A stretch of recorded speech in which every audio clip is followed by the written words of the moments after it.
Spoštovane gledalke in gledalci, dobrodošli v oddaji Detektor. Lep pozdrav tudi ravnatelju gimnazije Ravne in direktorju šolskega centra Dragomirju Benku, ki je naš tokratni gost. Lep dober dan. Dragomir Benko je osnovno šolo obiskoval na Prevaljah, gimnazijo pa končal na Ravnah. Diplomiral je na Fakulteti za naravoslovje, tehnologijo Univerze v Ljubljani, smer matematika. Po študiju se je zaposlil kot profesor matematike na gimnaziji Ravne na Koroškem. V vmesnem obdobju v letih 1985 do 1991 je delal v gospodarstvu, konkretno v Železarni Ravne, kot načrtovalec poslovnih informacijskih sistemov. Leta 1991 se je vrnil na gimnazijo Ravne, si pridobil strokovni naziv svetnik ter postal pomočnik ravnateljice. Od leta 2004 dalje je ravnatelj gimnazije, od leta 2009 pa je direktor šolskega centra Ravne.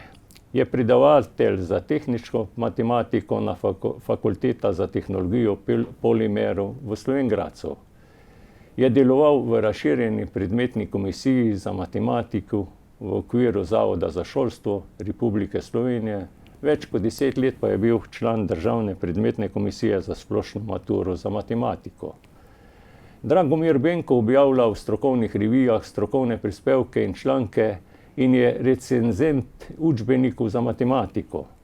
Na pedagoškem področju mu je bil podeljen naziv predavatelj za področje matematike. Na lokalni ravni pa je prejel nagrado občine Prevalje za izjemne uspehe pri demokratičnem razvoju družbe ter za dosežke in rezultate, ki so pomembni za razvoj občine ter njen ugled.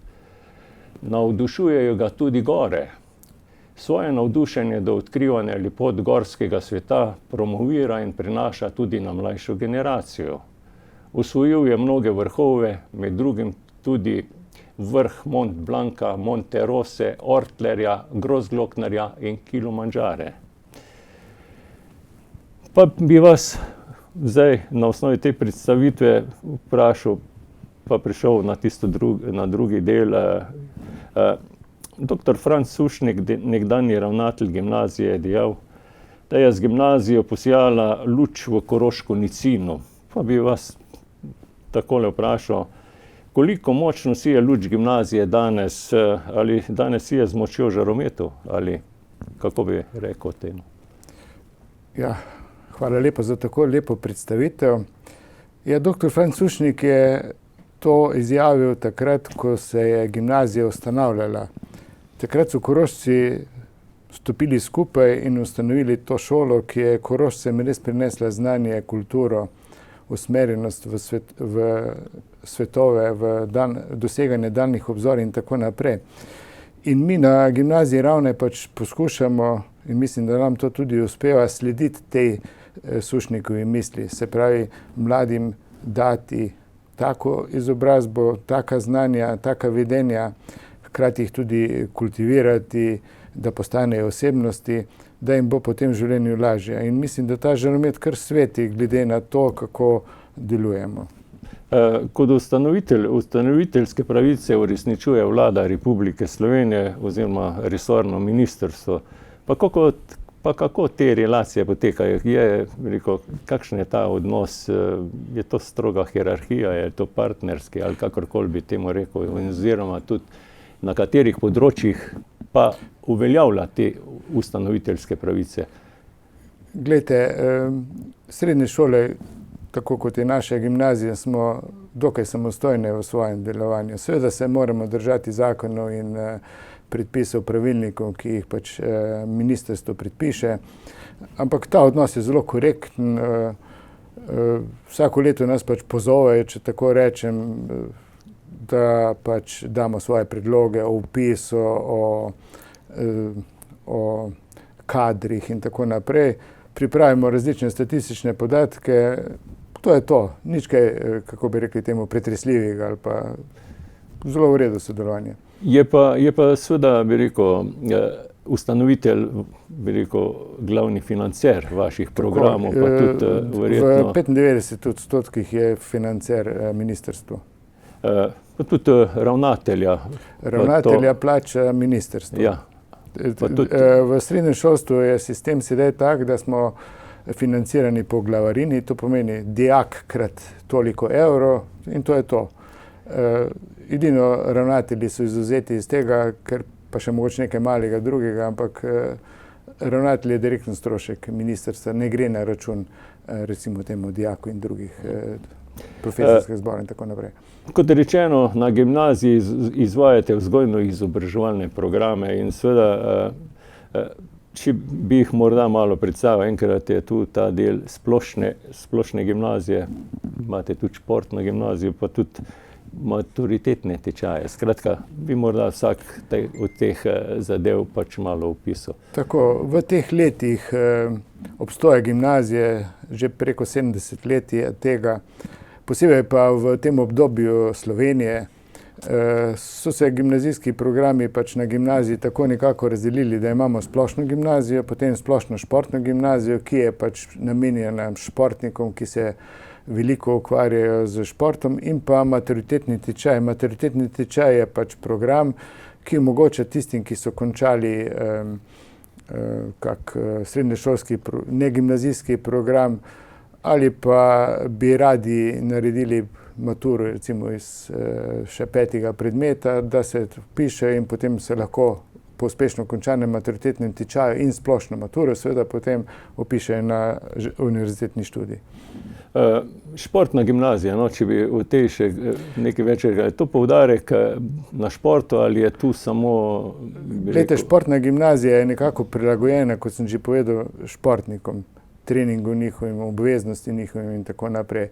Razlika je pravzaprav samo v tem, da je normativ v športni gimnaziji, to se pravi število dijakov v razredu, precej manjši, 20 jih je tam, v splošni jih je 28, in pa seveda tudi predmetnik je rahlo spremenjen, ampak lahko dijaki prihajajo iz športne v splošno gimnazijo brez kakršnekoli težav, ker je podobno je. Skratka, ja, ker vemo, šport je pač zadeva, ki ima pač svoje krivulje uspešnosti in v nekem trenutku pač nekdo ni več ali pa poškodba, ali pa karkoli drugi vidi, da ne gre, da ni takih uspehov, kot je mogoče pričakoval, pa se potem piše v splošno gimnazijo in brez problema nadaljuje. Ni pa dobenih razlik tudi v splošni maturi, ne, in tako naprej.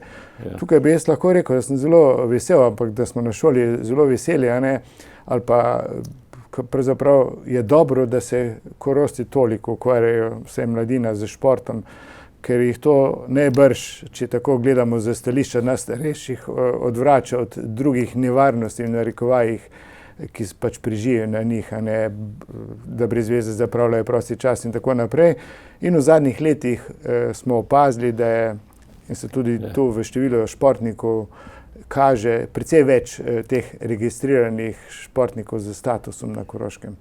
Na šoli izvajate tudi druge dejavnosti, to med temi pravite, oziroma so navedene program obveznih izbirnih vsebin, potem oblike vzgojnega dela z dijaki, skratka.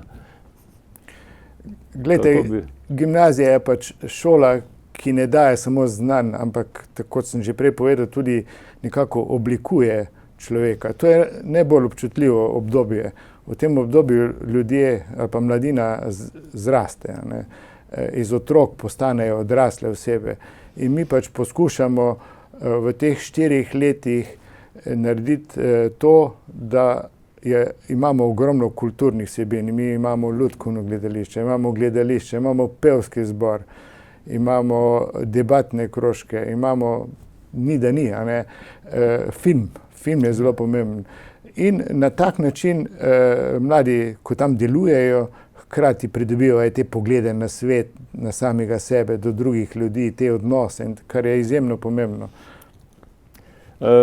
Za izobraževalni sistem velja, da se zelo težko spreminja in se opira na tradicionalne vrednote in tudi metode poučevanja so neka tradicija, oziroma koliko vam uspeva sedaj v teh časih zasledovati te sodobnejše trende, to pomeni, rekel, družba je v nekem nenehnem spreminjanju, pa ali tu parirate oziroma se odzivate ali kakorkoli bi to... Glejte, to je en težjih, ne bi rekel problemov, ampak težjih stvari na šolah. Večkrat sem že povedal, da smo mi zmeraj starejši, mladina, ki prihaja k nam, je pa zmeraj enako stara. In če so se včasih generacijske spremembe dogajale na 10-15 let, se zdaj dogajajo na leto. Vsaka generacija, ki prihaja, je drugačna. Ta razvoj tehnologije je družbo, posebej pa mlade, zelo spremenil. Mi se seveda poskušamo prilagajati temu, je pa dokaj težko, kot sem že povedal, zato ker pač pedagogi, poprečna starost pedagoškega kadra na šoli je preko 50 let, smo navajeni na ustaljene vzorce dela, na svoje priprave in tako naprej, ampak vseeno poskušamo. Naša šola je daleč naokrog najbolje opremljena s tehnologijo in tehnologija ni sama sebi namenjena, zato da je tam en lep računalnik pa tako naprej, ampak zato da jo uporabljamo pri pouku in tudi že prenosne telefone oziroma prenosne računalnike, telefone in tako naprej uporabljamo pri pouku. Ker danes ni več tako pomembno, da dijakinja ve, kakšna je razlika med smreko in borom ali pa koliko ovinkov naredi Drava od Beljaka do Dravograda, ampak je bolj pomembno kaj drugega in to poskušamo mi skozi pouk uresničiti. Gimnazija Ravne na Koroškem dosega visoko kakovost na vseh področjih dela.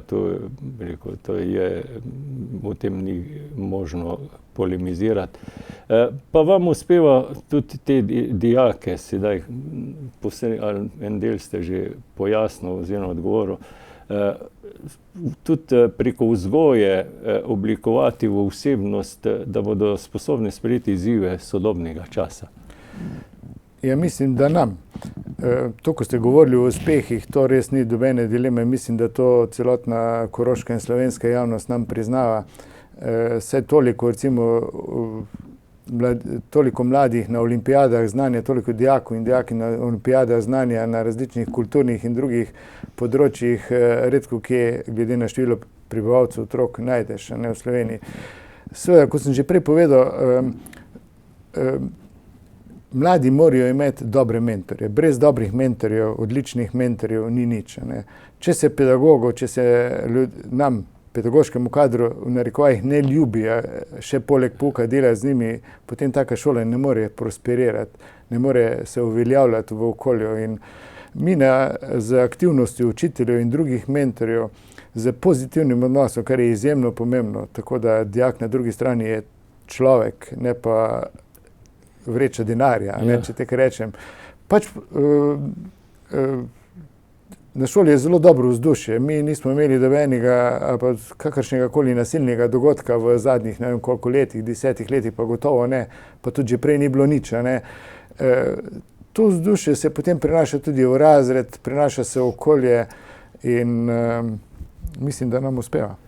Če izpostavim to besedno zvezo, ki govori o vašem zavodu, vzgojno-izobraževalni, je možno to delati kakšne ločnice ali je to vse v enem znotraj? Skratka, je toliko prepletena ta vzgoja in izobraževanje, da je tu pač... To ste pravzaprav zelo dobro ugotovili. To je vse skupaj prepleteno. Ti moraš skozi svoj predmet, tudi recimo jaz matematika, se tudi skozi matematiko da vzgajati.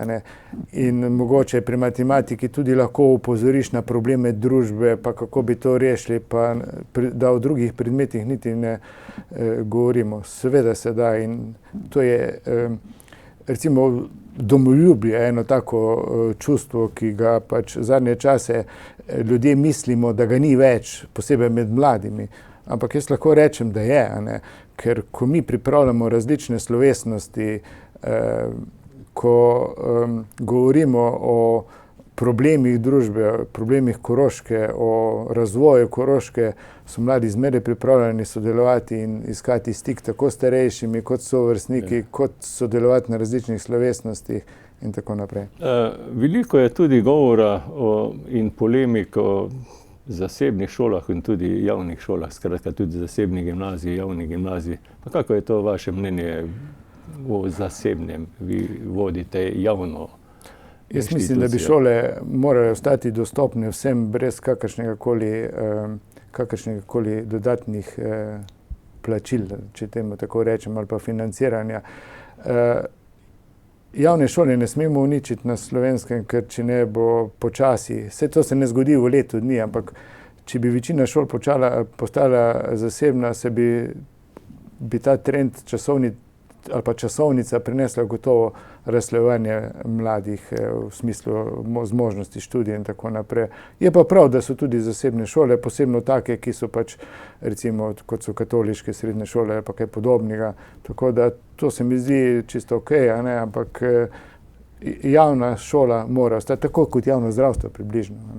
Se vidimo, kaj se dogaja z zasebnim in javnim zdravstvom tudi. In to se lahko zelo hitro zgodi tudi v šolstvu.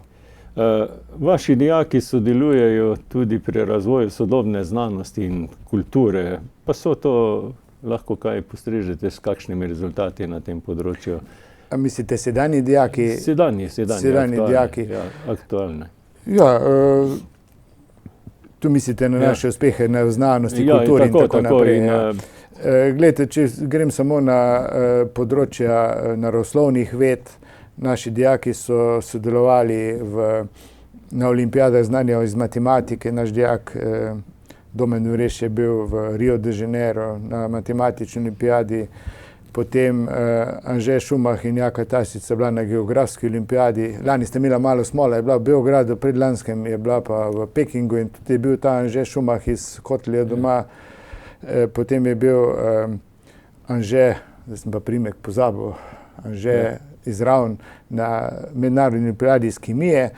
Potem imamo pa tudi v šoli predmete, ki nekako spodbujajo Hubman se piše, Anže Hubman, te raziskovanje, bi lahko rekel, ker so usmerjeni v raziskovanje, iskanje virov, odkrivanje in potem tudi razlago drugim tistega, kar si odkril. Tako na področju kulture pa, gledajte, letos smo postavili na oder Cankarjevo pohujšanje, predstavili smo ga tudi v Cankarjevem domu v Ljubljani, ogromno dijakov je sodelovalo, tako da je ta pestrost, raznolikost tega delovanja gimnazijcev in tudi nas, mentorjev, učiteljev, če tako rečem, zelo pestra. Tu sem zasledil tudi, da se gimnazija aktivno vključuje tudi v mrežo pod okriljem UNESCO. Lahko tukaj več... Ja, na šoli imamo tale, kako bi temu rekel, pač nekako tale UNESCO krožek, ali pač dijaki sodelujejo na različnih prireditvah, ki pač nekako dijake tudi usmerjajo v ta mir, v to sožitje, v enakopravnost in tako naprej. Tako da sodelujemo z različnimi točkami zelo aktivno tudi v tem UNESCO. Zelo pestro in široko zastavljene zadeve so to, ja. Da ste dobri na zelo dobri poti, potrjuje tudi visoko priznanje, ki ste ga nedavno prijeli. Prijeli ste Kumerdejevo priznanje, ki ga podeljuje Zavod Republike Slovenije za šolstvo in je za področje izobraževanja zelo prestižno priznanje. V tej priložnosti vam seveda in vašem kolektivu iskrene čestitke.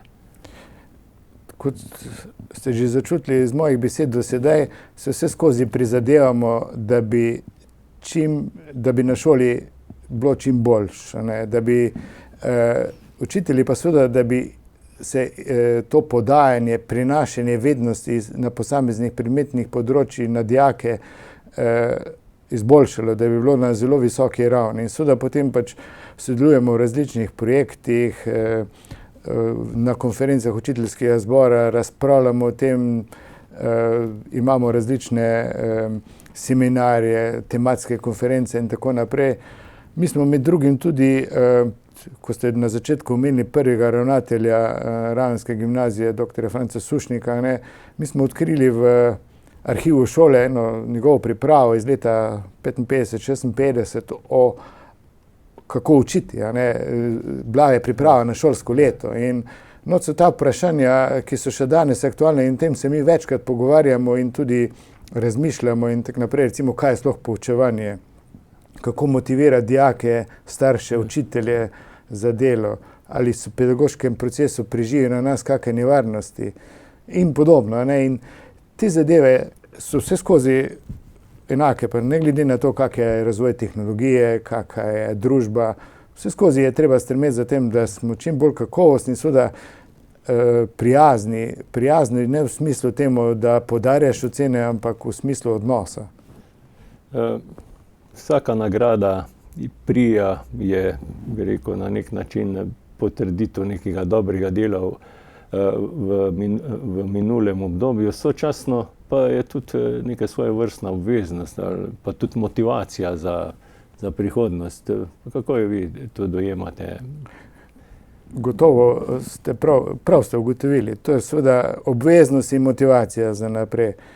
Saj mi se ne mislimo ustaviti. Mi bomo na teh področjih še v nadaljem delali, tako da bomo še izboljšali to poučevanje in se prilagodili tej tehnologiji in seveda tudi mladim, ki so.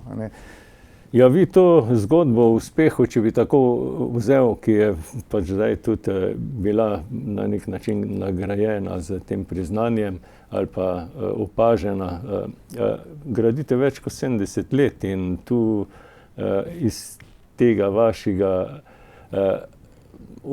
udejanjanja pa, bi rekel, rastejo, bi rekel, eminentni dobri kadri, ki delajo zelo dobre kariere, potem tudi ne tu doma, ampak praviloma izven Koroške. Mi smo pred nekaj dnevi v petek, 18. maja, imeli na Prevaljah pač eno veliko slovesnost ob 70. generaciji maturantov in maturant naše šole. Prva generacija je bila 1949 leta, mimogrede udeležili so se te slovesnosti tudi trije iz prve generacije, Drago Plišivčnik, ta zdravnik, potem njegova žena Berta Plišivčnik, tudi zdravnica, in pa Jakob Paljer, to je bil pa učitelj. In seveda 70. generacija zdajšnjih maturantov. In ko sem tem maturantom povedal, da bodo podobno obletnico praznovali 2088. leta, 2088. leta se je marsikdo zamislil, kako je to. Ampak o teh kadrih, gledajte, 8462 maturantov je do sedaj bilo, če upoštevam še to letošnjo generacijo.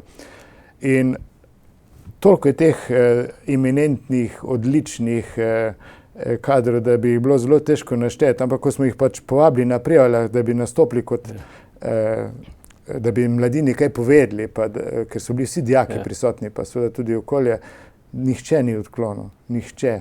In to se mi zdi, da je en tak pokazatelj, ali pa da cenijo, in to so tudi vsi povedali gimnaziji, da jim je veliko dala in so rekli, da še naprej ostane tako, kot je.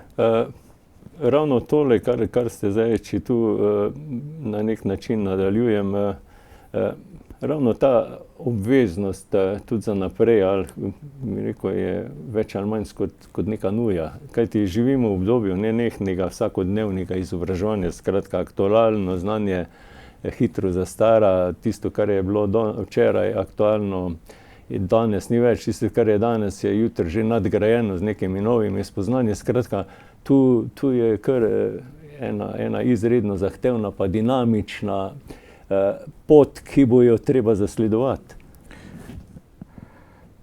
Glejte, tale sodobna družba, ta kapitalizem ali pa tale turbokapitalizem pač postavlja pred nas, po eni strani nas pasivizira, po drugi strani pa mi vsi vemo, da se moramo aktivirati.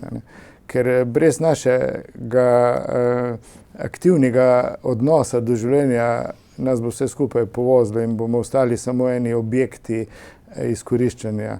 In če ne boš prebral kakšne knjige, če ne boš spremljal dogodkov, se pravi tako političnih, kulturnih kot športnih, kakršnikoli dogodkov, če se ne bo zanimal, kako gre drugim, potem se nam slabo piše. In v tem smislu jaz razumem to vseživljenjsko izobraževanje. No, ravno tole. To druženje z ljudmi in izmenjavanje mnenj in tako naprej. Zdaj, ravno meseca maja se stalno obeleži ta teden vseživljenjskega učenja. To pomeni, da proces izobraževanja se ne zaključi nikdar, ampak gre svojo pot nujnega izobraževanja naprej in je neka nuja, neka stalnica. Potem srečamo se z raznimi programi, tako za izobraževanje, za tako imenovano tretjo, bi rekel, generacijo in naprej. Skratka, izobraževanje je ena, bi rekel, izredno pomembna zadeva in seveda je znotraj nas in je kot neki samoumevni proces, ki teče z nami in čas sploh ne vemo, da se v bistvu vsak trenutek učimo. No, skratka. Vse ste vi povedali, tako da to je to, a ne? Ja. Nekdaj v bivšem sistemu se je dal zelo velik poudarek izobraževanju ob delu pa iz dela. Kako je danes s tem? Imate tudi na tem področju kaj zastavljeno oziroma? Tako nekako je. Danes je pač tako, da nekako lastniki podjetij in drugih pač nimajo toliko posluha, če tako rečem, do izobraževanja ob ali pa iz dela, ker pač je to nekako stane in delovne sile zaenkrat je vse za tista dela, kjer ni pač potrebno veliko znanja ali pa kakorkoli, te delovne sile zaenkrat še kar, malo peša se mi zdi to izobraževanje iz dela ali pa ob delu. Vse formalno, neformalnega je najbrž dosti, formalno pa, čeprav na šolskem centru ravno imamo to izobraževanje za te tehnične poklice, ampak če tako spremljam, je to malo težavo. Tega mnogo manj kot je nekoč. Kot je bilo nekoč. Tudi to se pozna, da zdaj, osnovna šola je dokončajo vsi in eno, drugo, tretje, pravzaprav tudi srednjo šolo že in tako naprej, tako da mislim, da v bodočnosti bo najbrž, tako kot nekatere tuje firme delajo, več tega izobraževanja znotraj podjetja, kot specialistično izobraževanje pa. Ker pač podjetja narekovajih jamrejo, ko pridejo tja dijaki, študenti s poklicem, da pač mogoče nekaterih specifičnih znanj ne znajo, kar je najbrž tudi logično. Tako da jaz mislim, da v tem sodelovanju med šolo in gospodarstvom v tem smislu že prej, v času šolanja in potem po šolanju je najbrž tale miselnost, ki je kar prisotna tudi pri mladih, ko pravijo, pa vse danes ni treba vse znati, oziroma je toliko znanja, da je nemogoče vse znati in če kaj ne veš, pač povprašaš strica Googlava. Tudi to, bi rekel, ta miselnost se tudi prinaša v vašo gimnazijo. Je kaj zaznati tudi tega? Pa najbrž je tudi, seveda. Mogoče sem prej še pozabil povedati, ko ste me vprašali o tem izobraževanju iz ali pa ob delu, mi smo za to jesen na gimnaziji in srednji šoli tudi organizirali ali pa bomo organizirali skupaj z Gospodarsko zbornico in pa Zavodom za zaposlovanje izobraževanje mladih nezaposlenih Korošcev do 30 let za srednješolsko izobrazbo za potrebe farmacevtske industrije Prevalje. Se pravi, da to bo popolnoma brezplačno, ker bomo evropska sredstva koristili in 30 mladih bo dobilo na tak način službo in tudi potrdilo, da je naredil to izobraževanje, kaj je izjemno pomembno, da dobiš tole, se lahko potem kam drugam tudi greš. Tako da ni to samo neka specialistično znanje, ampak je malo širši značaj. Gre tudi ponoviti, recimo kemije, potem so pa tiste znanja, ki jih pri strojih človek potrebuje, kaj se mehatronika, elektrika, eno, drugo, tretje. Hkrati pa seveda tudi ta mehka znanja, ki so izjemno pomembna v zadnjem obdobju. Tako da Že prej ste omenili, da gimnazija je dala izjemno pomembne pa številne uspešne kadre. Vodite kakšno karierno evidenco v teh kadrih ali? Glejte, zaenkrat ne. Smo pa zastavili, da bomo tale imena oziroma tale, ki se že reče temu, te kadrovske podatke zbiramo in bomo jih, je pa dokaj težko, lahko rečem. Mi se pogovarjamo predvsem z temi našimi bivšimi maturanti, ko imajo kako obletnico. Se zgodi včasih, da imaš na dan 3 obletnice, se pravi 30, 40 pa 50, včasih celo 60 obletnico in potem vidiš, kaj naredi 10 let človeka, mimo grede, a ne.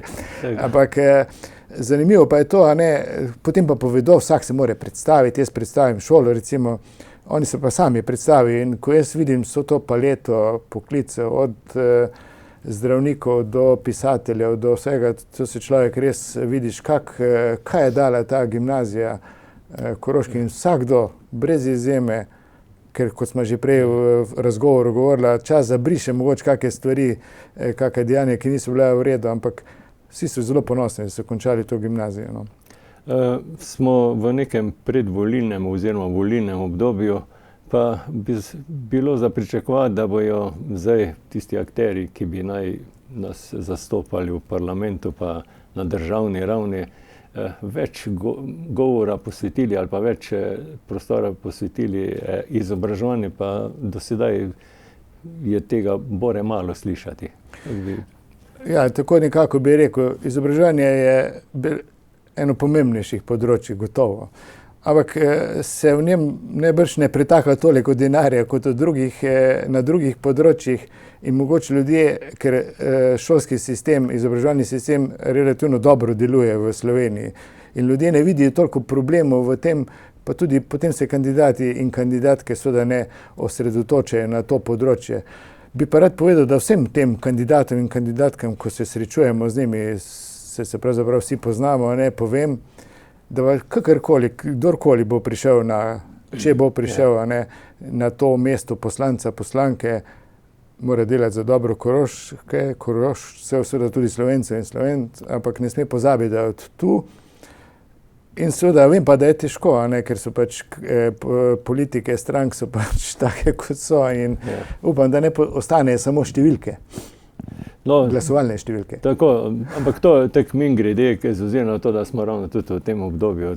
Se ne delam reklame za nobenega, ampak samo povem, da kdorkoli bo, jaz imam zmeraj zelo dober odnos, kdorkoli je na oblasti, če temu rečemo, ker je pač za šolo se je treba potruditi, da bo mladim dobro, drugo me ne zanima.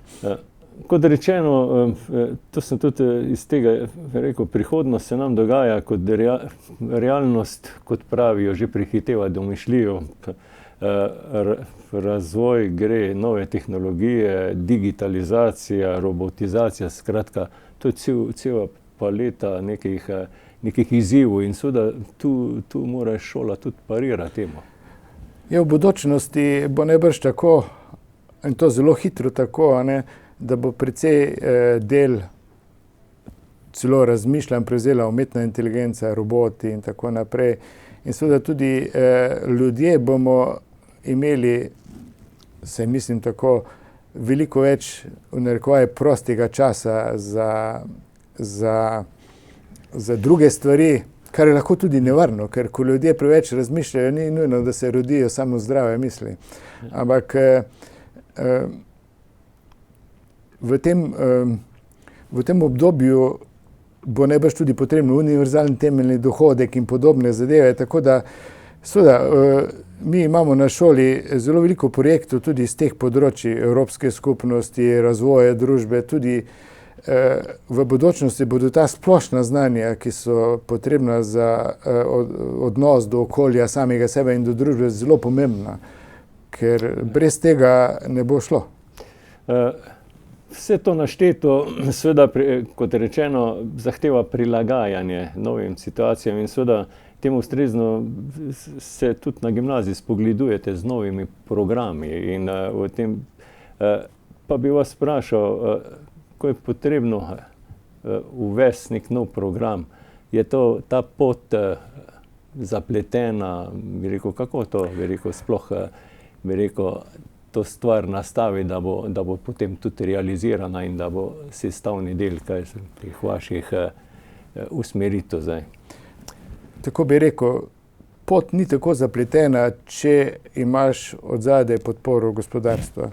Kot sem že večkrat povedal, nov program ne sme biti sam sebi namen, no se takega programa niti ne bi dobil, ne, da si zdaj izmisliš en program, ki je praktično nezaposljiv, je to samo črpanje davkoplačevalskega denarja. Ampak, če imaš podporo gospodarstva in malo politične podpore, da ti tudi naši poslanci koroški malo kako dobro besedo rečejo, ampak važno je to, da so odzadaj delovna mesta. In ker se vsak dan vozim mimo Leka na Prevaljah, ker pač stanujem na Holmcu, potem smo se povezali, sem se povezal z direktorjem ali pa vodstvom Leka in smo naredili, oni so zagotovili, da delovna mesta bojo v naslednjih letih, 300 so tudi nas podprli, tudi gospodarska zbornica, tudi občine, vse koroške občine in tako naprej. In po elaboratu, ki smo ga oddali na ministrstvo, je bil odziv pozitiven in jaz sem to tudi pričakoval, ker pač program, ki potem ponuja ne samo zaposlitev, ampak tudi potem mogoče tisti, ki je pač bi račel študirati, tudi lahko gre, ne, seveda. In mi imamo in kadrovske, in prostorske, in tehnološke pač pogoje za to in nam je uspelo. To pomeni, da bo že v tem, bi rekel, novem šolskem letu že ta program. 1. septembra program štarta, 32 imamo opisani, kar je sicer malo več, kot pa je normativ, ampak so nam nekako zagotovili, da bo ta nadnormativni oddelek lahko. Tako da 32 dijakov in dijakinj bo v prvem letniku farmacevtske tehnike že v jeseni. Tu sem zasledil, ko ste ravno omenil elaborat. V okviru tega elaborata ste kar dobro razčlenil pa predstavil eno splošno situacijo na Koroškem in ena izmed ugotovitev je, da so demografski kazalniki izredno negativni ali pa slabi. In je, bi rekel, k temu možno reči tudi kaj narediti, da se izboljšajo? Gotovo je najbrž, je možno, seveda je možno, tukaj moramo biti optimisti in mislim, da se tudi dogaja v zadnjem letu dveh pozitivni premiki se dogajajo. Glejte, število prebivalcev na Koroškem je padlo za 4000, iz 74 na 70, če okrogle številke povemo. Še bolj se pa to pozna na število otrok v generaciji in letošnje leto recimo zaključuje 9. razred, 600 otrok samo. 10 let nazaj, 12 let nazaj jih je bilo čez 1000. Se pravi, manj kot 400 otrok je velik in poleg tega nam pa mladina beži še na šolanje v Avstrijo in pa v večja mesta, Maribor in predvsem Maribor in mogoče tudi Velenje in tako naprej in Ljubljano. Tako da je položaj na področju šolstva res ni, ki bi rekel, rožnata, ne. Res pa je, da se z kakovostjo da marsikaj doseči. Nam se recimo vpis niti ni tako zmanjšal v zadnjih letih, kot bi človek pričakoval glede na demografske razsežnosti. Bo pa mogoče z novo cesto, z novim gospodarstvom, če ne bi bilo investicije Leka naprej, tudi mi ne bi dobili tega programa. Če bodo ljudje lahko hitreje prišli na Koroško, ne da se vozijo 3 ure ali pa 2 ure pa pol iz Ljubljane in tako naprej, potem bo boljše v naslednjih letih. Je pa precej odvisno seveda, ali pa zelo veliko odvisno od te kakovosti šole in tega odnosa šole do otrok, do dijakov, dijakinj, do zaposlenih, do okolja. Pravite tudi, da ste zagovornik enih bolj splošno obarvanih šolskih programov, ki daje dovolj širine, ker vsaj v mladih spodbudijo radovednost pa na različnih področjih, skratka, daje dovolj širine. Ja, za uspešen študij naprej pa danes gredo vsi mladi študirati. Potrebuješ pač veliko različnih splošnih znanj, pa ne samo to. Glejte, mi v šoli poskušamo tako narediti, da dijakov ne nosimo skozi šolo, ampak nekako bi radi, da dijaki v bistvu shodijo, da so potem, ko so veliki, ko gredo naprej, da znajo sami hoditi, ne da so. To je zelo pomembno, ne, ker študiji so danes pač taki, da moraš poznati vedno bolj povezovalni, ni več samo ozka kemija pa fizika in tako naprej. Ne. Če ste si pogledali poklice prihodnosti, so 3 poklici med prvimi 4 z področja matematike ali pa vse povezanosti matematike z zavarovalništvom, z financami, z takimi področji. Tako da in vedno več in vedno bolj pomembna so mehka področja, to pomeni komunikacija med ljudmi, sociologija družbe, filozofija tudi, vrača tako, kot je bila že včasih, ker kot smo že prej ugotovila, umetna inteligenca bo to prinesla, mi bomo morali govoriti med sabo, mi se bomo morali poznati, ne da bo vsakdo gledal svoj računalnik pa pozabil, kakšna je narava zunaj. Ja. V nekem obdobju, v bivšem sistemu, je gimnazija bila v nekem sklopu srednje šole tehnično naravnih usmeritev, tudi pedagoških usmeritev, in pa je tisti del, morda kakšno mnenje imate, izkušnje iz tistega obdobja, kaj je lahko tisti reče, da je res tako slaba zadeva ali je zdaj to tisti model, ki zdaj funkcionira, tista pravi in se bo tudi dolgoročno ravno iz tistega obdobja, takrat, ko ste že na začetku ugotovili, sem jaz delal v železarni Ravne, ampak nekako mislim, da sistem tudi ni bil tako, bi rekli po domače, švoh. Mladina se je prav tako veliko naučila. Se mi pa zdi, da je ta sistem, ko imaš gimnazijo, ki te usmerja veliko bolj splošno, boljši. Res pa je, seveda, da se gimnazija ni spremenila že odkar Slovenija obstaja, in kot ste že sami prej na začetku ugotovili, se družba spreminja iz dneva v dan, to je pa 25 let enako, in ta sistem se bo moral tudi na nivoju Slovenije prilagoditi stvarnosti. V nekih svojih izjavah ste bil tudi izredno kritičen do raznih šolskih programov, ki se odvijajo, pa potem ne dajajo, niso zaposljivi potem ti diplomanti. Ja, jaz mislim, da kakršenkoli nov program bi moral biti tak, da je povezan z potrebami gospodarstva. Recimo v Kočevju dobijo sedaj tole japonsko tovarno robotov in so odprli strojni program. Če ne boš odprl okoljevarstvenega tehnika v Kočevju, recimo. Mi smo odprli farmacevtski tehnik, zato ker bodo naprej rabili tale kader, oziroma vse prejevali, vse eno, kje, Koroška je Koroška. In to je tisto, kar je pomembno, ker če ne, je to samo zapravljanje davkoplačevalskega denarja.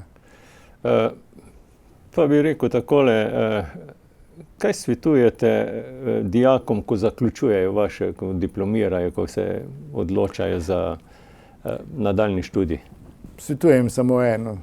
Ne se odločijo z srcem, ker tisto, za kar se bodo odločili, bodo delali celo življenje. Kje bodo dobili pa poklic, pa je zelo težko odgovoriti od teh, in tudi se ne bo še izobrazil za poklic, pa ne bo živel. Recimo moja hčerka je mikrobiologinja, leta 2003 je končala gimnazijo in to je bil takrat med prvimi 5 najbolj iskanimi. Ko je končala, 4 leta ni dobila službe, tako da, ampak ona se za mikrobiologijo odloča zaradi svoje interesov in tako naprej, ampak hočem povedati, treba se odločiti z srcem, tako kot je že Mali princ rekel. Tako. Koroška premore 2 gimnaziji.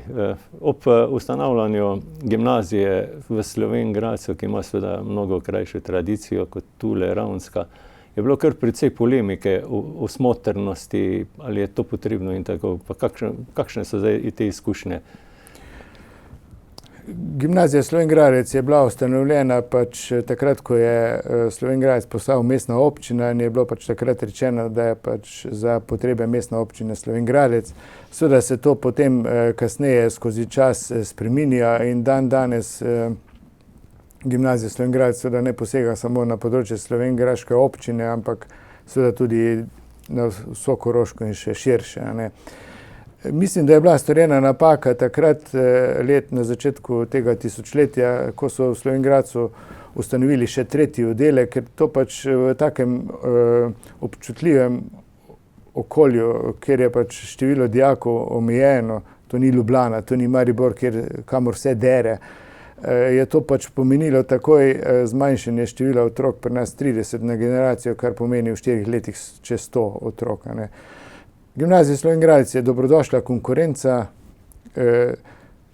tudi obstoj gimnazije Slovenj Gradec naš nekako, ne bi rekel sili, ampak nekako pripomore k temu, da smo vedno boljši, in mislim, da vpis to tudi kaže, da nam uspeva vpis obeh gimnazij. K temu bi še postavil eno vprašanje, tudi na Ravnah imamo tudi visoko šolo.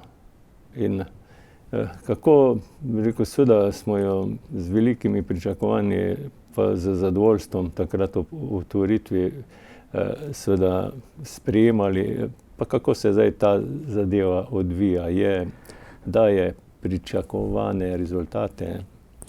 No, jaz mislim, da ne. Bil sem zraven takrat, ko smo delali program te visoke šole za razvojno inženirstvo, če se prav spomnim, nekaj podobnega. Za področje matematike sem delal učni načrt. Problem je v tem, ker visoka šola na Ravnah ni dobila koncesije, in to se takoj pozna, ker pač, kot smo že prej ugotovila, gospodarstvo ni zainteresirano, stane pa preveč, ne, da bi potem da bi se potem študenti z lastnimi sredstvi financirali tole zadevo. Pa tudi mogoče bi, gledajte, se v visoki šoli za te medicinske sestre, zdravstvene, ne, v Slovenj Gradcu punce same financirajo študij, ker potem grejo v Avstrijo delati, ne, in zaslužijo več, ne, recimo. Tukaj pa se najbrž v Železarni Ravne, če nekdo naredi visoko šolo, se ne vem, ampak najbrž se mu ne pozna toliko, da bi dobil v teh 15,000 evrov v ne vem kakšnem obdobju nota, ne, po domače rečeno. Res pa je, da je neprecenljivo znanje, ne, to je pa res, ampak danes je situacija taka, da je težko najbrž. V svojem elaboratu ste zelo široko, bi rekel, zajel Koroško, jo predstavil, in seveda zaradi tega vas tudi sprašujem zdaj, ker ste pač očitno proučil to stanje do detaljev, ki so bili potrebni in jo poznate pa doživljate. Pa bi vas vprašal, kako ocenjujete, kakšna perspektiva se nam obeta tu na Koroškem, zdaj iz vaših spoznanj pa na osnovi vašega videnja? To je dokaj zanimivo vprašanje. Glejte, jaz tako mislim, država nas že vrsto let zapostavlja v smislu povezav, v smislu gospodarstvo potem zaradi tega tudi ne prihaja k nam v taki meri, kot bi bilo potrebno. Korošci imamo zelo dobre šole, imamo zelo dobre ljudi, a ne. In jaz upam in mislim, da bo v prihodnosti bolje, da bodo ljudje prihajali nazaj, da bodo delovna mesta. Vse je pa povezano s tem razvojem infrastrukture, z motivacijo velikih družb, da pridejo k nam, in seveda tudi potem z zadovoljstvom ljudi, da tukaj ostanejo.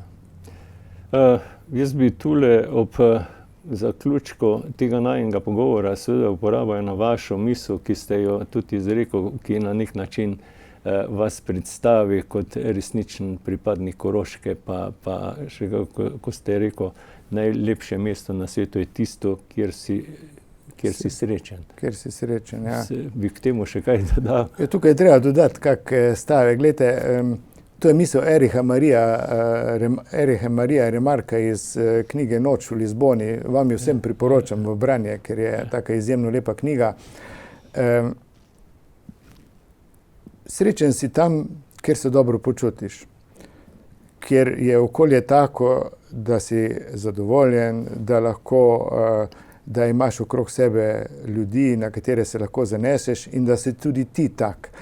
In zato moramo biti vsi skupaj aktivni na tem področju, se pravi, se izobraževati, kot ste rekli, hkrati pa gledati na ljudi v tem dobrem, pozitivnem smislu, pomagati, ne samo sedeti pa čakati, da se ti bo kaj zgodilo, a ne. Sami moramo narediti, in potem bo to kraj, bo to področje, bo Koroška, rečemo temu, mesto, področje, kjer bomo srečni, kjer bomo uživali v življenju in kjer bodo tudi naši otroci imeli velike perspektive za naprej. Jaz ne bi k temu ničesar dodajal. S to vašo, bi rekel, mislijo bi jaz tudi zaključil najin pogovor. Seveda, hvala, da ste se odzval vabilo in se udeležil v naši oddaji in nam predstavil tisti del, ki zanima kar precejšen krog naših gledalcev. Spoštovane gledalke in gledalci, hvala za pozornost in nasvidenje.